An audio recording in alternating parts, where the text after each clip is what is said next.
So, a year after the war began, in September 1915, Owen returned to England determined to sign up. The following month he was sent to train as an officer, and the following year he became a second lieutenant in the Manchester Regiment. For a sensitive young man, it was a shock. The men he'd have to lead in battle were a tough, foul-mouthed, grumbling bunch. The generality of the men are hard-handed, dogged, loutish, ugly, coarse, ungainly, unlovely Lancashire soldiers, Saxons to the bone. The roughest set of knaves I have ever been herded with. Even now their vile language is shaking the flimsy door between the rooms. As a new officer, Owen had to teach his men to fight with gruelling drills and exercise, and he got to grips with the new weapons of trench warfare. Lieutenant Colonel Duncan at the Defence Academy in Wiltshire has a collection of them. Is that what was called a Mills bomb? It is a Mills bomb, Mills grenade, yes. A true product of trench warfare. This was mass-produced throughout 1916, and between 1916 and 1918, approximately 1 million a week were being churned out. 1 million a week? By any factory that could cast iron. And it's obviously, it's cut like this in order that it fragments, and bits of shrapnel go everywhere into anyone who's unlucky enough to be there. That is a bit of an urban myth, oh, really? I'm afraid. It's etched as a pineapple on the outside, so that in a trench where it's wet, it's muddy, you can grip it. In order to throw it, you simply pull the pin. When your hand is clear of the grenade, you confirm that the pin is away, look at the bomb, and in 1916 they were taught to bowl it with a straight arm. The troops would have used cricket balls to practice throwing them. Spin or seam? I imagine it was spin. Pull the pin. Christ. Yeah. Okay. You check to make sure you got the pin right, look at the bomb, and bowl it downrange. Christ, I didn't find it very far, did I? And then you hit the ground. Yeah. All new recruits went through a specific enrolment. Military historian Peter Caddick-Adams has Owen's papers. And this is his first day in the army where he would have taken the Bible and swear that you're going to do your job for your country. I, Wilfred Edward Salter Owen, swear by Almighty God that I will be faithful and bear true allegiance to His Majesty King George V. And look at this here. Look at his height. Height 5 feet 5 and he's very short. He's very short. And weighed 9 stone. I mean, it's quite interesting. I mean, had he signed up a year or two before, the height restrictions were much more rigorous and he wouldn't have gone in. But by this time, the war has been going on, we need lots of men, and the parameters are wider, and so now they'll let more. They literally lowered the bar. Absolutely. Like all new soldiers, Owen was first issued with standard kit. Let's see what he gets. Everyone gets a pay book, and if you leaf through that, you'll find on the last pages there's a little form for you to fill in for your last will and testament. Oh, yes. So the moment you join up, goodness me, I mean, that hits you. You suddenly realise that the contract you're signing up for, it could be an ultimate one. The specimen will they've got here, in the event of my death, I give the whole of my property and effects to my mother.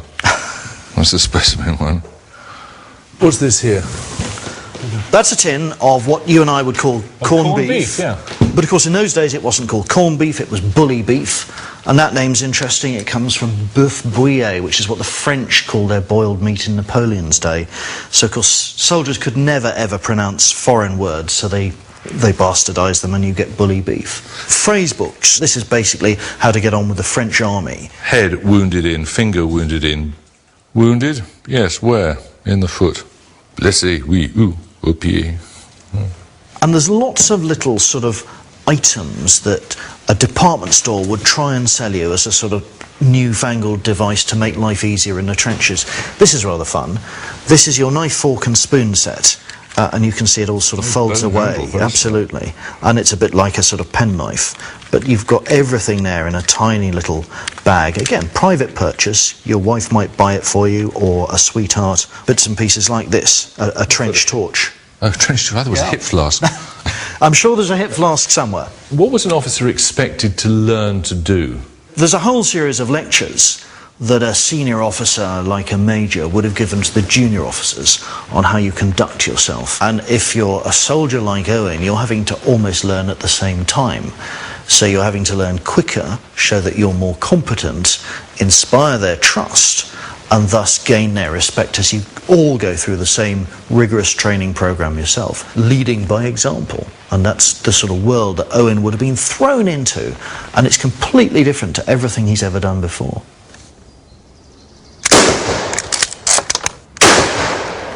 Against the odds, and despite being short, sensitive and inexperienced, Owen did manage to command the respect of his men, not least because he was an extremely good shot.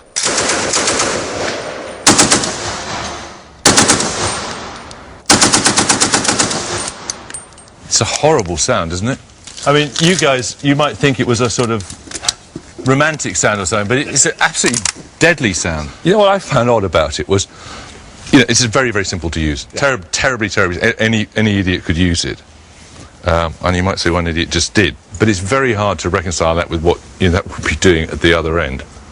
I find that absolutely chilling, really. So the sound once heard is never forgotten. You always remember the sound of a machine gun. No, I wouldn't forget that. The sound of these guns would also stay with Owen. Later he would mimic their staccato rhythm in his poetry. The bullets chirped, in vain, vain, vain. Machine guns chuckled, tut tut, tut tut, and the big gun guffawed.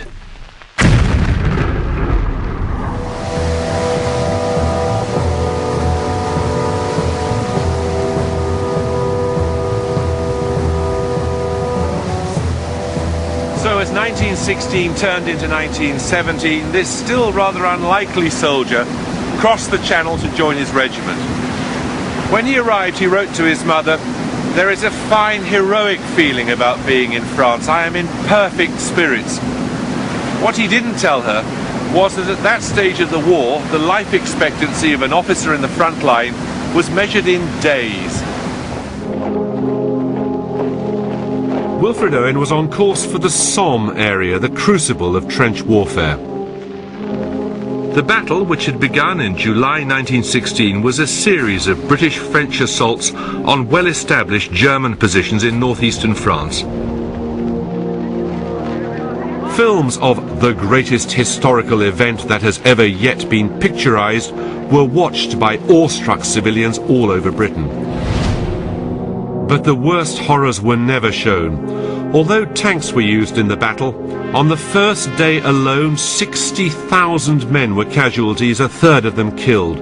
Many were volunteers who had never been in action before. By the time Owen arrived here in Picardy in 1917, 1.5 million British soldiers were engaged in trench warfare. Appalled by the shattered landscape he saw, he later wrote, My soul looked down from a vague height with death, as unremembering how I rose or why, and saw a sad land, weak with sweats of dearth, grey, cratered like the moon with hollowed woe, and pitted with great pox and scabs of plagues. Across its beard, that horror of harsh wire, there moved thin caterpillars, slowly uncoiled. It seemed they pushed themselves to be as plugs of ditches where they writhed and shriveled, killed.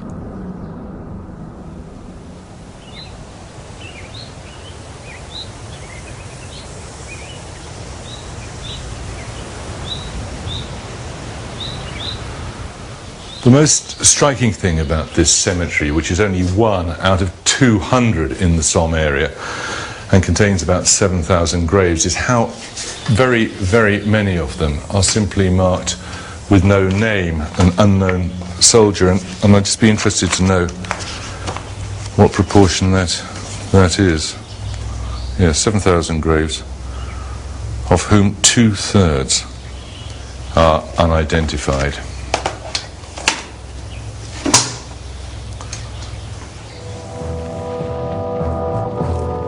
Trench warfare was the result of military deadlock, with each side defending opposing lines. Stalemate could only be broken by laying down a heavy bombardment, then attacking and capturing the enemy trench, and so pushing the front line forward. There were over 400 miles of trenches built across France and Belgium. They weren't just a fighting system, they were where soldiers lived, ate and slept. Taff Gillingham has accurately recreated a section of a front line. So this is a fairly typical British trench, is it? Yeah, it is typical, yes. Duckboards in the bottom. I mean, today is a very dry day, the mud's all dried up, but when it's wet, if it's been pouring with rain, the mud's just really sticky, it's pulling at your boots all the time. Water and lots of men produce huge amounts of mud. It was the biggest nightmare. It gets in your food, it gets in your clothes, it gets in your hair, and more importantly, it gets in the weapons. And it's a nightmare for the fellas just to keep the things clean, so they're ready to use at all times.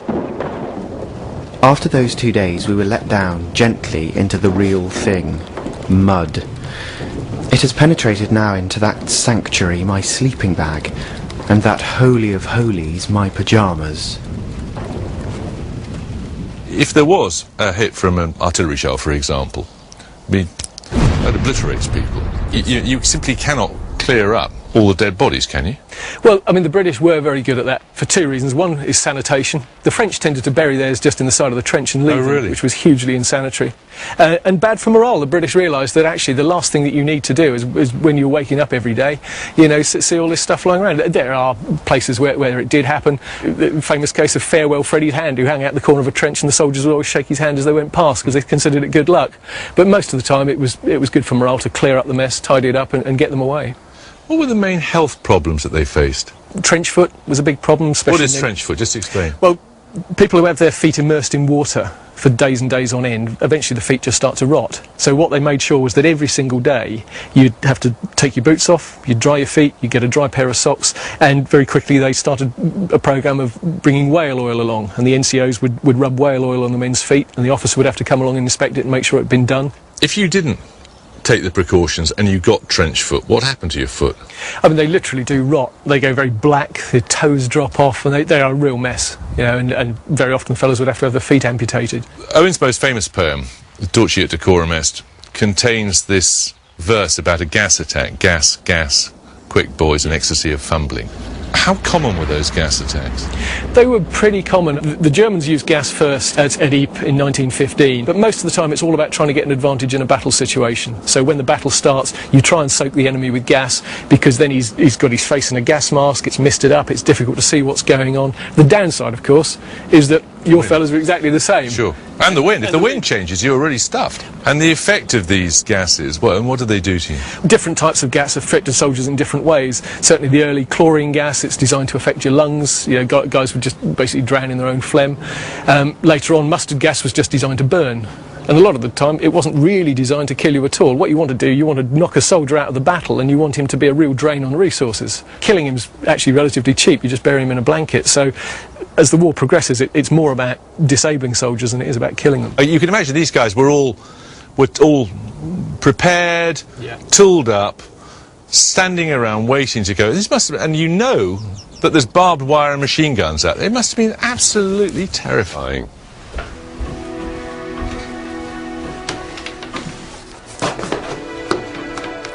For those living in the trenches, little things from loved ones at home became hugely important.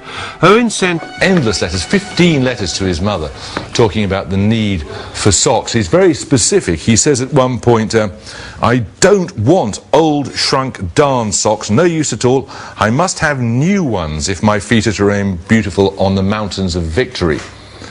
Here's an addition to my list of wants. Safety razor and blades, celluloid soap box from Boots, cigarette holder, bone, 3d or 6d, paraffin for hair, brackets, I can't wash hair and have taken to washing my face with snow.